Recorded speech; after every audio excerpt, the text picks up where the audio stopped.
Բարև ձեզ Եվրոմեդիա 24-ի տաղավարում, այսօր ես զրուցելու եմ քաղաքագետ Արթուր Խաչիկյանի հետ։ Բարև ձեզ, պարոն Խաչիկյան։ Պարոն Խաչիկյան, երեք հայտնի դարձավ, իհարկե ադրբեջանական աղբյուրներից նախ եւ առաջ, որ խաղաղության պայմանագրի տեքստը ամբողջովին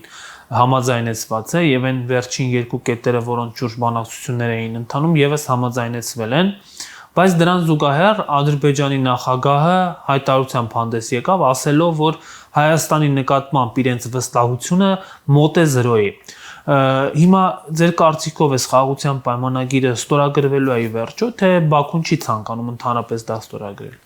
Սա խաղաղության պայմանագիր չի, սա Հայաստանի կապիտուլյացիան է, երկրորդ կապիտուլյացիան եւ շատ ավելի ծանր, քան 20 թվականի պատերազմից հետո։ Ադրբեջանը ունի երկար ցուցակ պահանջների, նրանք միանգամից հաջորդ պահանջները ներկայացրեցին, Հայաստանը պետք է փոխհատուցի 30 տարվա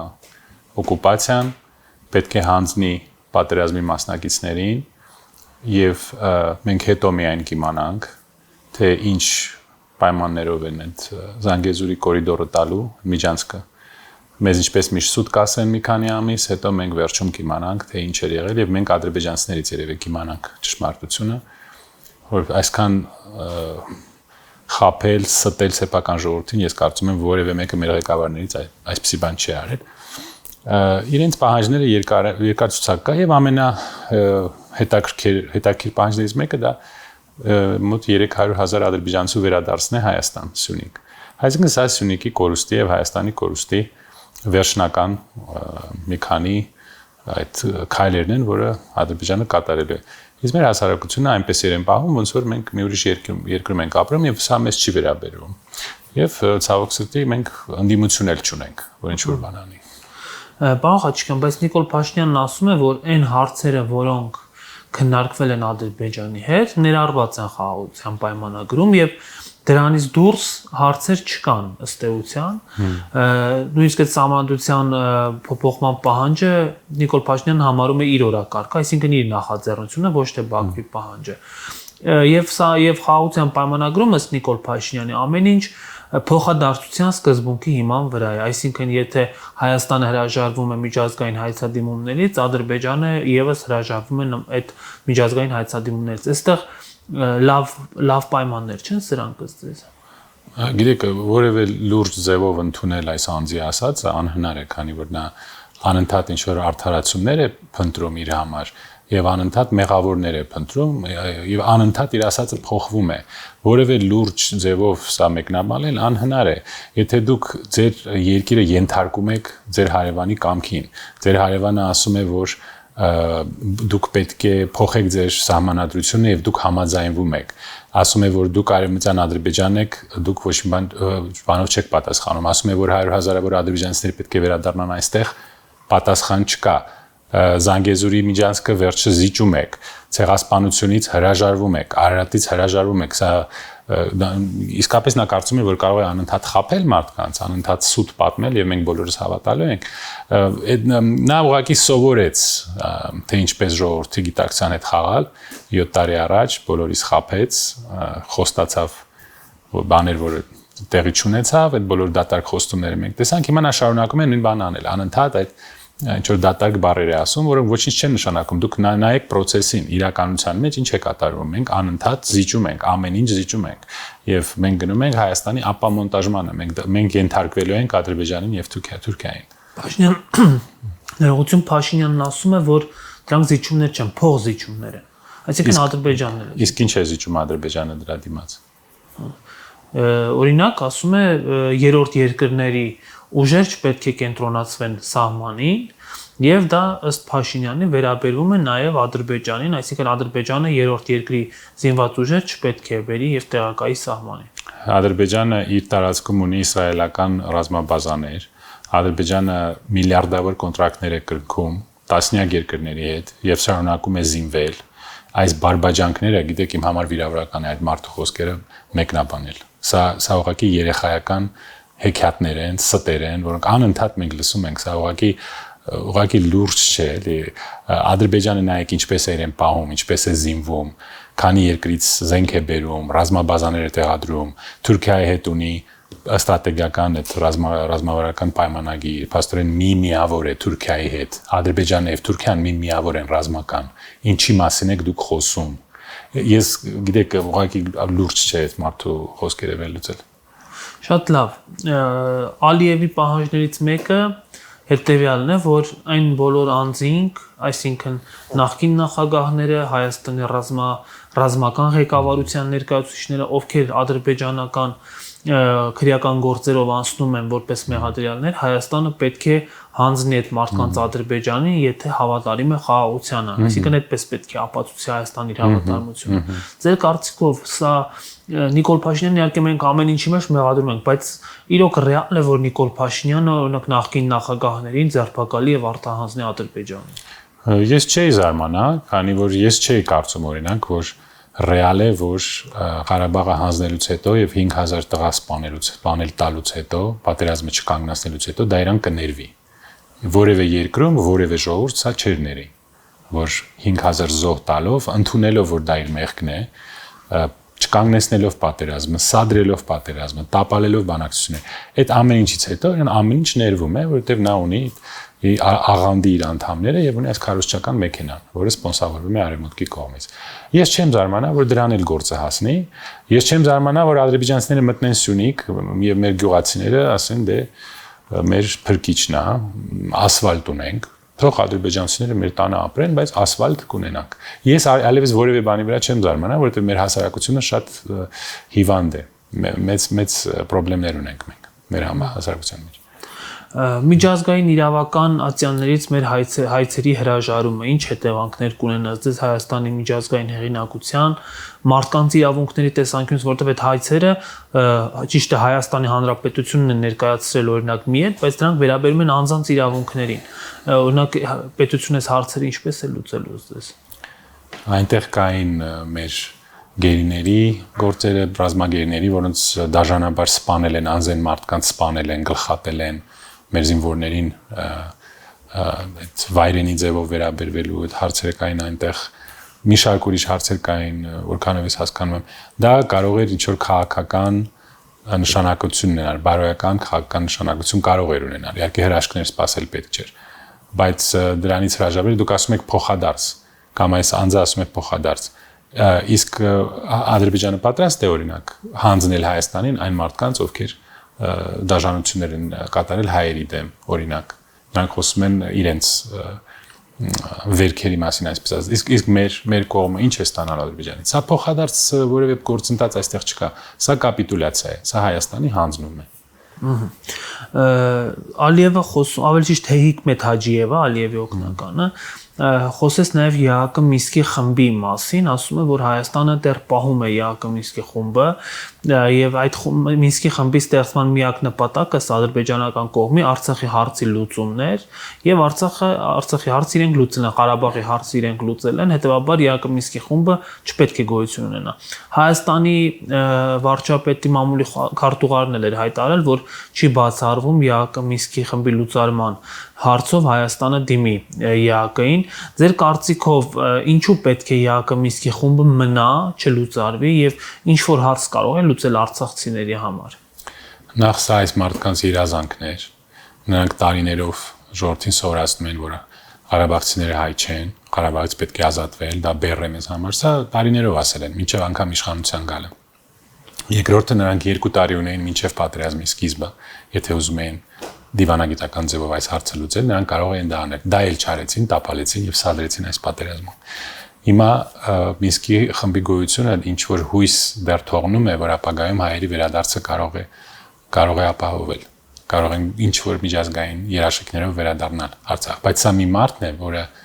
գնաց Պրագա եւ Պրագայում ստորագրեց մի թուղթ, որով հանձնեց Ղարաբաղը։ Նոյեմբերի 9-ի պայմանագրով այնտեղ հայեր մնում էին եւ ապագայում ինչ որ ստատուսի հույս կար։ Նա գնաց եւ ամեն ինչ հանձնեց, երևի Արևմուտքի հրահանգով։ Եվ մինչև հիմա չկարողանում բացատրել ինչու դա արեց եւ ինչ ստացավ դրանից։ Իհարկե նա ուզենալու է որ փակվի այս հարցը, Մինսկի հարցն էլ փակվի, վաղն նա Սյունիքի հարցն է փակելու։ Իր համար միայն սա մի մարդ է, այդպիսի տպավորություն է, որ ուղղակի վրեժ խնդիր է լինում իր սեփական ժողովրդից։ Նա ուզում է մնալ իշխանության, իր խումբը ուզում է մնալ իշխանության, ենթարկել մեզ մի պետությանը, որը 4 տարի առաջ 5000 հայ տղա սպանեց, իրենց համար դա պրոբլեմ չի, եւ աշխատում են իրենց աղանդի անդամների եւ իրենց այդ քարոզչական մեքենայի հետ։ Այնտեղ 11% նրանք ունեն, դա պարզ է, որ ժողովրդի մեծ մասը զարթնել է, մեր աչքերը բացվել են, մենք տեսանք, որ մեզ խաբեցին, բոլոր հարցերով խաբեցին։ Բայց ինչ որ մի աղանդի մի մասը դեռ կա։ Եվ դրա վրա հենվելով նրանք ուզում են մեզ տանել մի իրավիճակի, երբ Հայաստանից ռեալ Հայաստանից կմնա, ասենք Երևանի կենտրոնը, որտեղ մենք սպասարկելու ենք թուրք եւ ադրբեջանական վարորդների։ Եթե նրանք իհարկե մեզ թույլ տան։ Դրանից հետո նրանք ինչ են հանձնելու, ես չգիտեմ, ես գիտեմ մի բան, որ նրանք ամեն ինչ հանձնում են եւ ենթարկվում են մեր թշնամի պետությանը։ Դուք այդ խաղաղության պայմանագիրը անվանեցիք հերթական կապիտուլյացիա։ Այո, շատ խոշոր։ Բայց պարոն Խաչիկյան, հարց է առաջանում, բա այլընտրանքը ո՞րն է, եթե խաղաղության պայմանագիր չեն կնքում, ապա Ադրբեջանը ստանում է լեգիտիմ իրավունք Հայաստանի նկատմամբ ռազմական գործողություններ սկսելու։ Հայաստանի վարչապետը ինչ պետք է անի։ Օրինակ, եթե դուք լինեիք վարչապետի փոխարեն, այս իրավիճակում ինչ կանեիք։ Հայաստանը պետք է ունենա կոմպետենտ կառավարություն, կոմպետենտ դիվանագիտություն, եթե լիներ ինչ-որ խաղաղության պայմանագիր, դա պետք է լիներ ինչ-որ փոխադարձ զիջումների հիման վրա, փոխզիջումների հիման վրա, ոչ թե միակողմանի զիջումների վրա եւ կապիտուլյացիայի հիման վրա։ Մենք եթե ունենայինք կոմպետենտ կառավարություն, եթե մենք նորից չընտրեինք այս թիմը, մենք կարող էինք շտկել մեր հարաբերությունները մեր ստրատեգիական դաշնակցի հետ, Ռուսաստանի եւ Պարսկաստանի եւ Իրանի հետ։ Եվ այդ երկու պետությունները չէին ցանկանա, որ այստեղ Հայաստան չլիներ։ Նրանց մոտ կան շատ կարևոր շահեր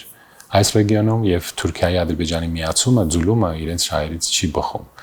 Մենք կարողանայինք շտկել մեր դիվանագիտությունը, եթե մենք ունենայինք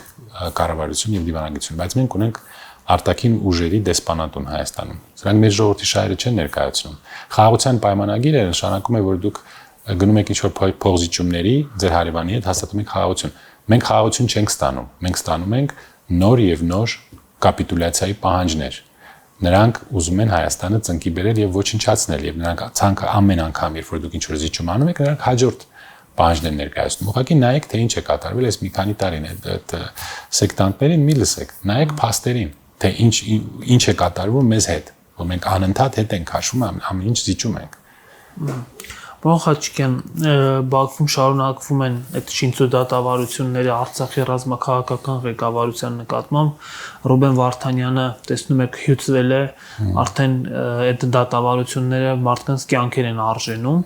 եւ երեք Նիկոլ Փաշինյանը անդրադառնալով այդ հարցին վստահեցրեց, որ իրենք քայլեր ձեռնարկում են,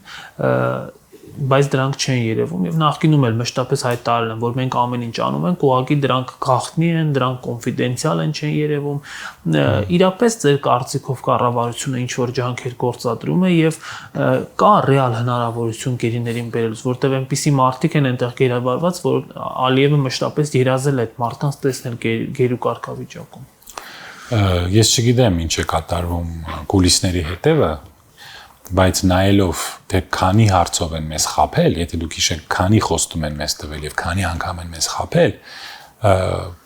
հիմքեր կան մտածելու, որ այս հարցում էլ հնարավոր է խաբում են, ես չգիտեմ, բայց ուղղակի շատ են խաբել, շատ ուրիշ հարցերով մեզ խաբել են, հնարավոր է որ այս հարցով են խաբում, որևէ եւ հետո նայեք արդյունքին, իսկ արդյունքը ինչ է, մենք ինչ ստացանք, նրանք հետ եկան ոչ, ինչ են անում այս քանի տարի են նրանք այնտեղ նստած են, այդ նոյեմբերի 9-ի պայմանագրի համաձայն պետք է բոլոր գերիները հետ վերադառնային Հայաստան։ Ինչ եղավ։ Ինչու մենք հանձնեցինք ադրբեջանական գերիներին, իսկ մերոնց չստացանք։ Ինչու մենք դա չարեցինք միաժամանակ։ Որևէ բան այս խմբի մոտ չի ստացվում։ Որևէ բան, անգամ կնքում են մի պայմանագիր, էլի ուշացումով, պատերազմը չեն կանգնացնում։ 5000 մարդ է մահանում։ Դրանից հետո պայմանագիր են կնքում եւ այդ պայմանագիրն էլ չեն կատարում, դուրս են գալիս, գնում են Պրագայում ինչ-որ թուղթ են ստորագրում։ Իրենց մոտ ոչինչ չի ստացվում։ Նրանք իրենց պահում են այնպես, ոնց որ մեր ժողովրդի թշնամի լինեն։ Ամեն հարցով մենք հետ ենք հաշվում եւ տուժում ենք։ Եվ այս գերիները ես չգիտեմ ինչ է լինելու։ Պարզ է, որ Ալիևը կուզենա նրանք երկար նստեն այնտեղ, իր համար սա Նյուրնբերգի process է, իր ինքնահաստատման պահն է։ Պարզ է, որ նա դա անելու է։ Ցավոք սրտի արդյունքն այն է, որ մենք չենք բերեցինք մեր գերիներին։ Մի մասը բերեցին, կարծեմ Ռուսաստանի օգնությամբ էր թե ինչ-որ ուրիշ երկրների Մուրադովներ։ Այո, բայց սրանց չկարողացանք։ Մերոնց հանձնեցինք, այս գերիների ադրբեջանցիներին մենք հանձնեցինք, մերոնց չստացանք։ Ինչու, ես չգիտեմ։ Հայաստանի խորհրդարանը վավերացրեց մի առաջին ընթերցմամբ ընդունեց մի օրենք, որը կոչվում է Եվրաքվե։ Դա բացատրվում է հետևյալ կերպ, որ մեկնարկ է տրվում Հայաստանի Եվրամիությանը ինտեգրվելու process-ին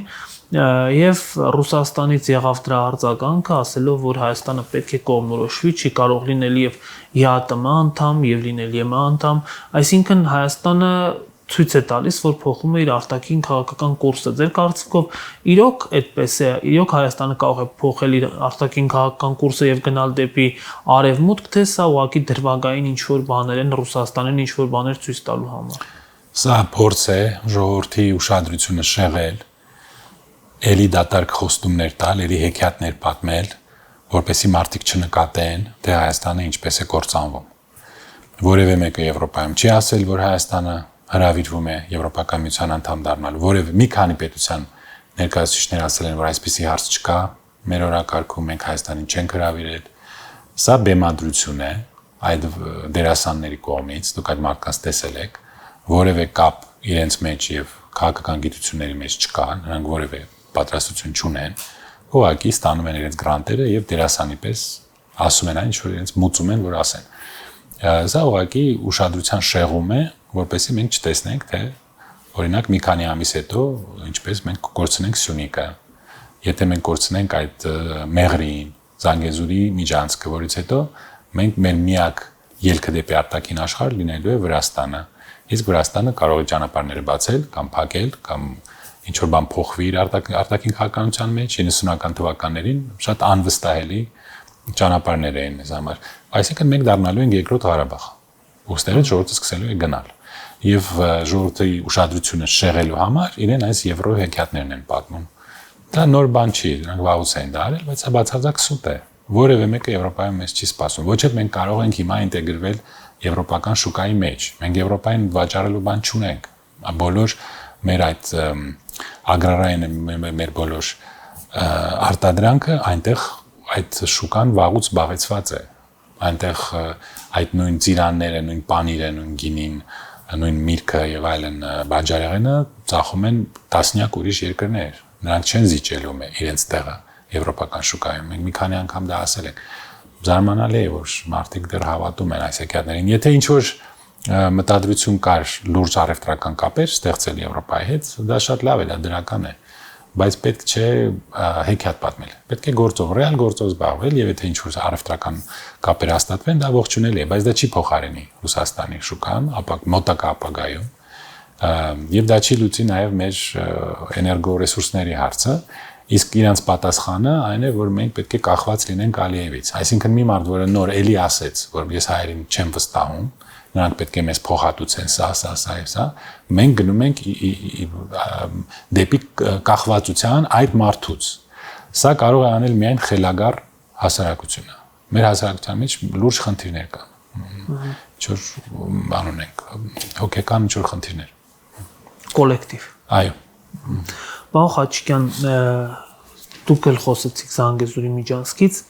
Նիկոլ Փաշինյանը վստահեցնում է, որ ինքը պատրաստ է ճանապարհ տրամադրել, ավելին հոդվածեր է հեղինակել, որի վերնագիրը հետևյալ կերպ էր. Հայաստանի բոլոր ճանապարհները բաց են Ադրբեջանի համար։ Եվ սա խաղաղության խաչմերուկի այդ տրամաբանության մեջ է, որտեղից է այդ մտահոգությունը, որ Հայաստանը պատրաստվում է Ադրբեջանին տալ էքստերիտորիալ միջանցք։ Ժամանակը ցույց է տվել եւ փորձը ցույց է տվել,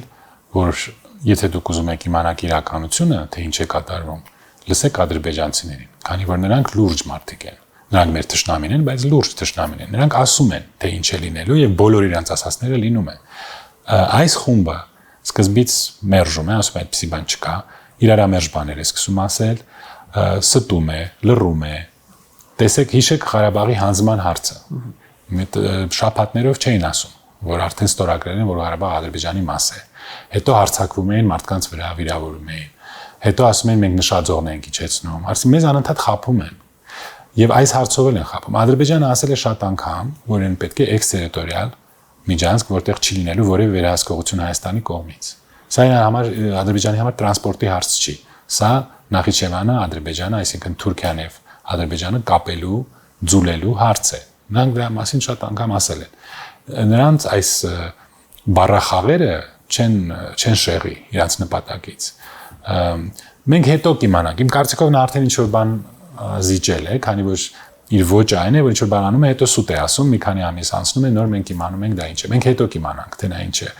իրենց առաջարկել, բայց նրանք պահանջում են, որ անխոչնդոտ անցնեն մեր տարածքով, որ նշանակում է, որ սա արդեն մեր տարածքը չի լինելու, եւ մենք զրկվելու ենք մեր սահմանից Իրանի հետ, որից հետո մենք այլևս կենսունակ չենք որպես պետություն։ Ոչ Իրանը, ոչ Ռուսաստանը չի կարողանալու մեզ ինչ-որ բանով օգնել, եթե անգամ ցանկանան։ Այս արհավիճկների ֆոնին, այս մարտահրավերների ֆոնին Հայաստանում ընդդիմադիր դաշտում սկսել են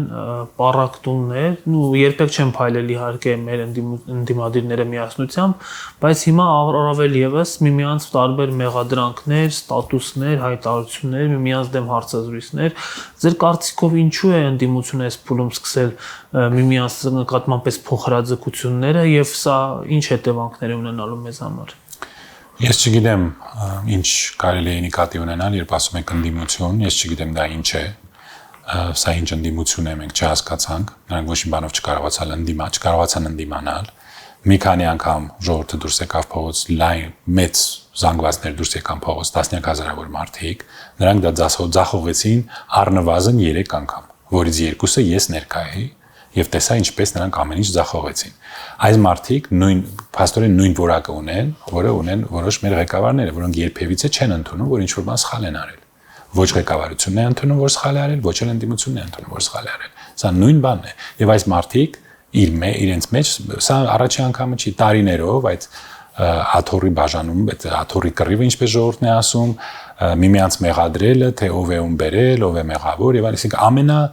ոչ արդյունավետ հարցերով են զբաղված։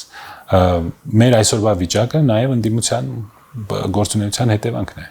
որովհետև մարդիկ հավատացել էին։ Ես անձամբ մասնակցել եմ այդ շարժմանը անցյալ տարի, բայց հետո շատ շուտ տեսա, որ սա լրիվ ուրիշ բան է, ուրիշ բաներ են տեղի ունենում եւ այն մարդիկ, ովքեր ում ժողովուրդը չի ընդունում,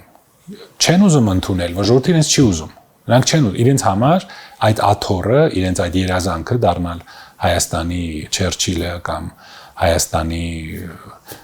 Ինդիրա Գանդին կամ ինչ-որ բան, իրենք չեն կարողանում հրաժարվել։ Իրենց եսասիրություն այնքան մեծ է, որ նրանք չեն կարողանում մի կողմ դա դնել եւ ինչ-որ բանով օգնել մեզ ժողովրդը այս վիճակից դուրս գա։ Նրանք այո զբաղված են աթոռակռվով եւ միմյանց հետ ինչ-որ հաշիվներ են պարզում։ Այն ժամանակ, երբ որ ասենք մի տարի հետո մենք կարող է Հայաստան չունենանք, այսինքն էլ ինչի վարչապետն եք դուք լինելու, եթե Հայաստան չլինի։ Նույն բանն է։ Ես իրենց հետ նույն խնդրեմ ունեմ, ինչ այս իշխանության հետ։ Հասկանալի է, բայց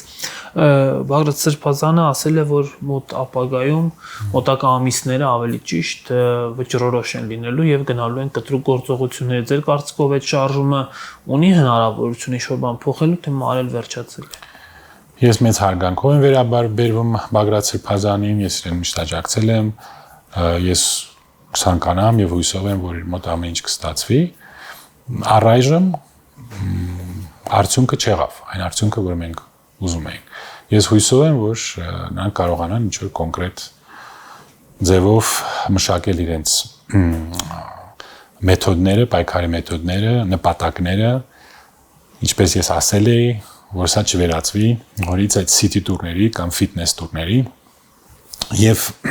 դրա համար պետք է որ գան նոր մարդիկ։ Իսկ այս մարդիկ թույլ կտան, որ նոր մարդիկ գան, որովհետեւ նրանք կարծում են, որ նրանք պետք է լինեն։ Իրենց համար ավելի կարեւոր է, որ նրանք լինեն հաջորդը, քան Հայաստան լինի, թե չլինի։ Նախկին նախագահների նկատմամբ։ Չէ, նախագահների մասին ես չեմ խոսում։ Այնտեղ կան մարդիկ, որոշ մարդիկ, որոնք ամեն անգամ առաջ են գալիս եւ իրենց համար ամենակարևորը այն է, թե նրանք ինչ կարող են ստանալ, ինչ աթոռ կարող են ստանալ։ Եթե այս եսասիրությունը շարունակվի եւ նրանք էլի